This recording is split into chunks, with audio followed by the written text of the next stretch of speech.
How to log out of Twitter on iPhone. To get started, first of all open up the Twitter application on your phone. You are now in the Twitter homepage.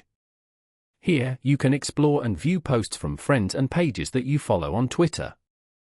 On this page, go to the top left corner and tap on your profile picture.